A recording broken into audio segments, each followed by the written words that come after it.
let's go over some of the free agents. We talked a little bit before we pressed record. There's still some decent names out there. And obviously there's a lot of names, but names that actually have a real good potential to impact the team. Elvis Andrus is kind of one of my eyes, one of the better names out there. And I could see him landing in Boston now that Trevor Story, has to be pretty much shut down. So we'll give you a little update on what happened with Trevor Story if you don't know yet. And Jurickson Profar, he's still out there. And we were talking, it's kind of interesting that he's still available. I'm not really sure why. Is it because he's, salary is going to be too much this year, or why is he still out there? Solid player. I wonder if he's holding out to try and get on a contending team other than somebody else. I don't really know who has been after him. Yeah. But I would think, someone like him, Andrews, these guys are what they, professional ball players. Mm-hmm. They've been through a lot throughout the years, and they're proven good ball players. So go get them. Yeah, end the free agency. The last rumor that was swirling around the internet was the Red Sox were actually interested in both Andrus and Profar. So I mean, Red Sox haven't done a lot. Might as well go get some. They have to do something. They got to do with something. Story down. Which is odd because isn't it just weird when someone has surgery this late into the winter? Yeah. I mean, I get it. Like, if he was throwing and something, injuries happen. But if every year there's one or two people where it's like, well, they tried to do it without surgery and it didn't work. Maybe that's the case with Story, maybe not. But it's weird when someone has an elbow or shoulder surgery this close to baseball, to the season starting. Yeah. And then all of a sudden, they're out for the season. Yep. That sucks. I mean, I'm sure Boston would have liked to know about this a little while ago. You would think so. Yeah. It seemed to be a pretty shocking news in the baseball world for that.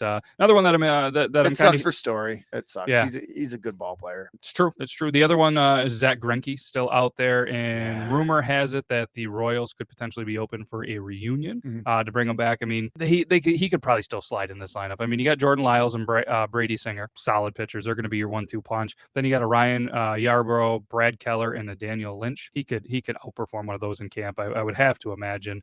Yes, they're a little bit younger, but Ryan Yarbrough, 31 years old. Yes, obviously he's a little younger than Zach Greinke, but Greinke's done a lot for that place. I think he's still got some good baseball left in him. So yeah, I would love to see the Blue Jays sign Zach Greinke. It's not going to happen. No. But with Kikuchi listed as their number 5, as a Jays fan, we have no trust, unfortunately, in that guy as a starter. Go get Greinke. He's old and wise. But is he going to be good for that $10 million he'll probably need to get? They're already past the luxury tax threshold, and it's not my money. Go spend it. Go spend it. All right, couple more free agents. David Peralta's still out there, approaching his 35 years of age. Michael Wacha, Josh Harrison, Matt Moore. Gary Sanchez, not sure what's going on with that. Thought he'd be signed. We talked a little bit earlier. Gary Sanchez, who's a twin, still out there. Dylan Bundy, twin, still out there. Michael Fulmer, twin, still out there. Chris Archer, twin, still out there. Cody Stashik, twin, still out there. Aaron Sanchez, twin, still out there. So a lot of free agents that were on the Twins last year, not signed anywhere. I'm wondering if maybe now that they shelled out every last penny they pretty much had for Correa, maybe they can, add a couple more pieces to their lineup. Right. Just to fine tune it. Not that they need some of these guys, but very surprised. Gary Sanchez, 30 years old. He's only been in the league 6 years. Right around $7-8 million. Like, that's a good value. How is he not? Like, someone's got to jump on him and take a chance. Yeah. Even if he's your backup catcher, but you can find an outfield spot, let him DH, whatever. Yeah, we all know he's not the greatest catcher in the world. He got a cannon. He's went through his lazy period with the Yankees. Whatever. Dude can hit a little bit. Take a flyer on him. And if he's not expected to be the Gary Sanchez of old, who knows? Maybe he has a bounce back year. Yep. The rumors are pretty much that the Twins would re-sign him now that Correa is done. Possible return to the Yankees.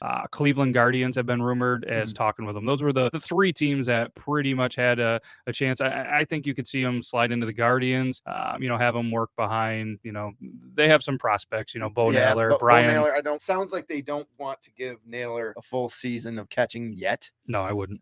So maybe Sanchez works on that team. Yep. And I mean, if he goes to the Yankees, he would split time with Trevino. I mean, he could pinch hit for him.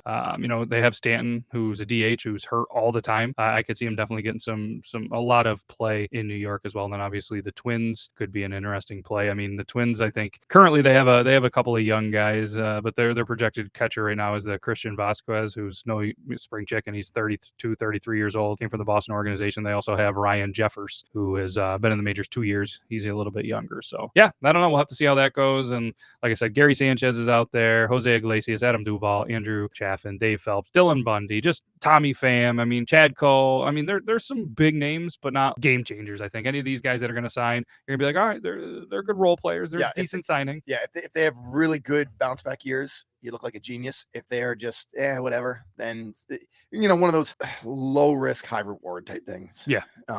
There's some guys out there. Anyone who needs a defensive shortstop, Andrelton Simmons is out available. Gregorius, who's not quite the defender, but Gregorius he's got some years on him, some experience. Maybe Gregorius isn't your everyday shortstop. Maybe he is your everyday platoon infielder. Any shortstop you can take and put him in a corner outfield spot. Mm-hmm. He's got to learn it. Whatever. Gregorius, you'd think that would not be a bad signing. Yeah. Let's see. Jesus Aguilar, Moustakas. Some of these guys are really at the end, unfortunately, for their careers. Mm-hmm. I just learned today that Justin Upton is still in the majors. Wild. I can't remember how I forgot that he wasn't, but Mm-hmm. like that.